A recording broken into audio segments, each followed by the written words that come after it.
ओम शांति।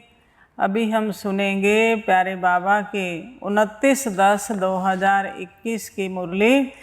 मीठे बच्चे, तुम्हें अब आवाज़ से परे जाना है, इसलिए मुख से शिव शिव कहने की भी दरकार नहीं है। प्रश्न एक, बाप को ही सर्वशक्तिमान ज्ञान का सागर कहेंगे, दूसरों को नहीं, क्यों? बाबा ने कहा एक बाप को सर्वशक्तिमान ज्ञान का सागर कहेंगे, दूसरों को क्यों नहीं कहेंगे? क्योंकि एक बाप को ही याद करने से आत्मा पतित से पावन बन जाती है। बाप ही है जो पतितों को पावन बना देते हैं। बाकी कोई भी देहधारी मनुष्य पावन नहीं बना सकते। बाप तुम्हें रावण राज्य से मुक्त कर देते हैं। तुम शिव बाबा से शक्ति लेते हो। जितना जास्ती याद करेंगे उतना शक्ति मिलेगी और खाद निकलती जाएगी। जितना याद करेंगे एक तो शक्ति मिलेगी, दूसरा बाबा ने कहा आत्मा के अंदर जो बुराइयों की खाद पड़ी है वो भी निकलती जाएगी। गीत ओम नमो शिवाय। ओम शांति। मीठे मीठे सिक्की लधे बच्चों ने भक्ति की भी महिमा सुनी। तुम भी महिमा गाते थे, अब महिमा नहीं गाते हो और ना तुम्हारे लिए महिमा की ज़रूरत है। जो भक्त करते हैं वह तुम बच्चे नहीं कर सकते हो। तुम भक्त थे, अब तुमको भगवान मिला है। सबको इकट्ठा तो नहीं मिल सकता। बाबा ने कहा धीरे धीरे ही आ रहे हैं ना, बाबा के बच्चे धीरे धीरे बनते हैं, सबको एकदम तो नहीं मिलता भगवान। बाप सबको इकट्ठा कैसे पढ़ाए, यह तो हो नहीं सकता। सभी भक्त भी इकट्ठे नहीं हो सकते। हाँ, बाप को पढ़ाना है ज़रूर, क्योंकि यह राजयोग है। सूर्यवंशी चंद्रवंशी राज्य स्थापन होना है। इसमें लड़ाई की कोई बात नहीं है। तुम बाप से वर्षा लेते हो, इसमें लड़ाई का कनेक्शन नहीं है। तुम हो बेहद बाप के वारिस, तो बाप का बनकर बाप की श्रीमत पर चलना है। हम भगवान के वारिस हैं तो उसके बने हैं, तो उसकी श्रीमत पर भी चलना है। बाप की मत लड़ाई आदि की नहीं है। बाप सिर्फ कहते हैं मीठे मीठे बच्चे, तुम सतो प्रधान थे, राज्य करते थे, अब तुमको स्मृति आई है। बाप कहते हैं तुम अपने जन्मों को नहीं जानते हो। गाते भी हैं 84 जन्म मनुष्य लेते हैं, 84 लाख यह तो गपोड़े हैं। बाप स्मृति दिलाते हैं तुम विश्व के मालिक थे। पहले बाबा ने क्या कहा, तुम ही सतो प्रधान थे, तुम ही 84 जन्म लेते हो। तुम ही, बाबा ने कहा, विश्व के मालिक थे। तुम 84 जन्म भोग नीचे उतरते तुच्छ बुद्धि तमो प्रधान बन गए हो। सतो प्रधान वाले को स्वच्छ ऊंच बुद्धि कहा जाता है, तमो प्रधान को नीच बुद्धि कहा जाता है। नीच बुद्धि वाले ऊंच बुद्धि वालों को नमस्ते करते हैं। यह तुमको भी मालूम नहीं था कि हम ही ऊंच थे। मंदिर में जाते हैं ना, देवताओं की मूर्तियों के आगे नमन करते हैं, तो बाबा ने कहा अब जो नीच बुद्धि बन गए, तमो प्रधान बन गए, फिर वो जाकर ऊंच बुद्धि वालों को नमस्ते करते। तो हम ही नीच बने, पहले हम ही ऊंच थे, हमारा ही वो यादगार स्वरूप है देवी देवताओं की जो मूर्तियां हैं। तो बाबा ने कहा अब हम ही विकारी बन गए, नीच बन गए। बाबा ने समझाया है जिसने पहले नंबर में जन्म लिया होगा वही सतो प्रधान बनेगा। 84 जन्म भी सूर्यवंशी ही लेंगे। यह भी बच्चों को समझाया है कि यह ज्ञान अति सहज है, इससे सहज कोई बात होती नहीं। बाबा रहमदिल है ना, बाबा जानते हैं बच्चे भक्ति में धक्के खा खा कर थक गए होंगे, इसलिए दिखाया है द्रौपदी ने पांव दबाए।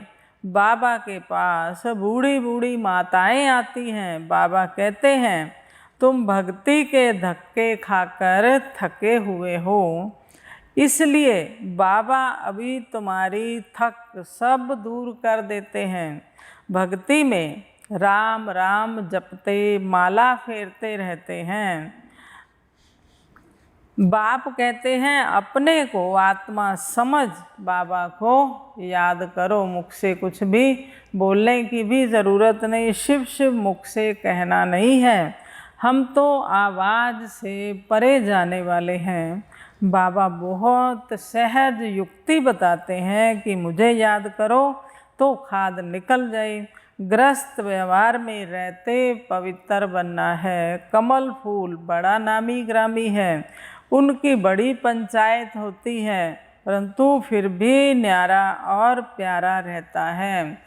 कमल डोडा, कमल ककड़ी, कमल गट्टा, बाबा ने कहा ना बड़ी महापंचायत होती उसकी, तो लेकिन वो न्यारा और प्यारा रहता। तुम भी विषय सागर में रहते न्यारे और प्यारे रहो। यह विषय सागर है, इसको नदी नहीं कहेंगे। तुम बच्चे अभी कितना समझदार बनते हो, इसी समझ से तुम महाराजकुमार बन जाते हो।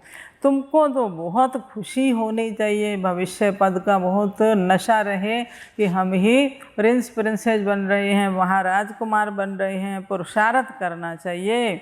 बच्चा अथवा बच्ची दोनों की आत्मा को पुरुषार्थ करना है। लौकिक संबंध में बाप का वर्षा सिर्फ बच्चों को मिलता है, बच्ची को नहीं मिलता। यहाँ सब आत्माओं को वर्षा मिलता है। बाप समझाते हैं याद की यात्रा से ही तुम ऊंच पद पा सकते हो। निराकार बाप इस द्वारा वर्षा देते हैं। रचता सबका एक है, इसलिए गाया जाता है सर्व का सद्गति दाता एक, उसको ज्ञान सागर कहा जाता है। बाकी वह सब शास्त्रों की अथॉरिटी है, यह ज्ञान सागर खुद अथॉरिटी, वर्ड ऑलमाइटी अथॉरिटी खुद कहते हैं शिव बाबा जो सर्वशक्तिवान है। बाबा कहते हैं मैं वेदों शास्त्रों को जानता हूँ और तुमको सार समझाता हूँ। यह सब है भक्ति मार्ग की सामग्री जो सतयुग त्रेता में होती नहीं। भक्ति से सीढ़ी नीचे उतरनी होती है।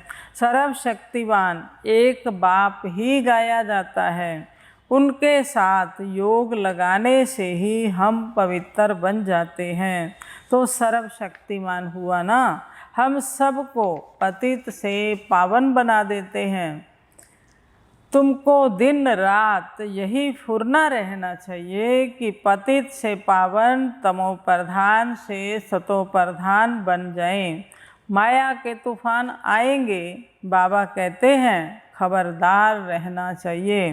तुम्हारी माया के साथ युद्ध है, फालतू विकल्प बहुत आएंगे। जो भी अज्ञान में नहीं आए होंगे, जो कभी ऐसे फालतू संकल्प विकल्प कभी अज्ञान में भी नहीं आएंगे, ऐसे ऐसे भी आएंगे।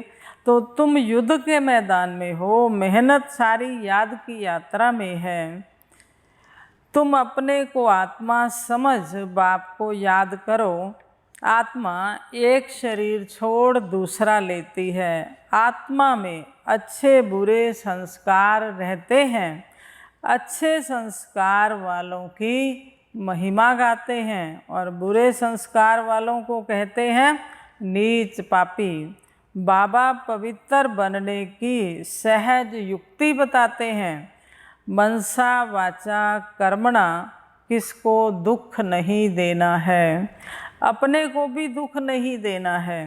कोई भी विकर्म चोरी आदि नहीं करना चाहिए। अगर कहाँ झूठ बोलना पड़ता है तो बाबा से राय पूछो। सबसे बड़ा पाप है काम कटारी चलाना, वह मत चलाओ। बाप कहते हैं बच्चे हाथों से काम करते बुद्धि का योग मेरे से लगाओ। हाथ कारडे बुद्धि यारडे, यानी हाथों से कर्म करते हुए बुद्धि से बाबा को हम याद करते रहें। बाबा सर्जन भी है। सबकी बीमारी एक जैसी हो ना सके, कर्म भी एक जैसे हो ना सके, तो कदम कदम पर पूछना चाहिए बाबा से, राय लेनी चाहिए। मंजिल बड़ी भारी है। बाबा ने कहा सबकी अपनी अपनी नब्ज देख करके बाबा राय देते हैं सबको। तुम भी पहले क्या थे, वर्थ नॉट अ पेनी थे, हम कौड़ी तुल्य थे पहले, अब तुम विश्व के मालिक बनते हो, यह तुम्हारा पार्ट है, फिर भी हमको ऐसा बनना ही है। इसमें बड़ाई की व महिमा की कोई बात नहीं, यह ड्रामा बना हुआ है। बाबा भी आकर अपना पार्ट बजाते हैं, भक्त लोग बड़ाई देते हैं, महिमा गाते हैं। हम वह काम नहीं कर सकते। यहाँ तो बाप को याद करना है, सिर्फ महिमा कीर्ति का कीर्तन करने से कुछ नहीं। लेकिन बाबा ने कहा अंदर ही अंदर बाप को याद करना है, मन ही मन। बाबा इस ड्रामा का राज तो बड़ा वंडरफुल है जो कोई को पता नहीं है। बाबा हम सतयुग में यह भी भूल जाएंगे, बड़ा विचित्र ड्रामा है। बाबा बच्चे क्या कह रहे हैं आपस में, ऐसे अंदर अंदर ये बातें करनी है कि ये ड्रामा का राज बड़ा वंडरफुल है, फिर हम भूल जाएंगे। सतयुग में तो हमें ये ज्ञान रहेगा ही नहीं, ये ज्ञान प्राय लोप हो जाएगा, बड़ा विचित्र ये ड्रामा है।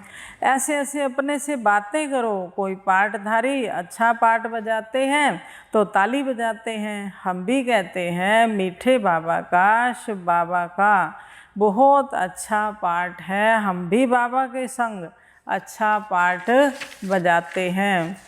सबको अनादि पाठ मिला हुआ है, सृष्टि भी एक है, वह चलती रहती है। God is one, creation is one, वही चक्कर फिरता रहता है। मनुष्य खोज करते हैं, देखें मून में क्या है, उनके ऊपर क्या है, उनके ऊपर है सूक्ष्म बतन, वहाँ क्या देखेंगे, लाइट ही लाइट है। सूक्ष्म बतन में सफ़ेद प्रकाश है, तो बाबा ने कहा क्या देखेंगे, वहाँ बहुत कोशिश करते हैं।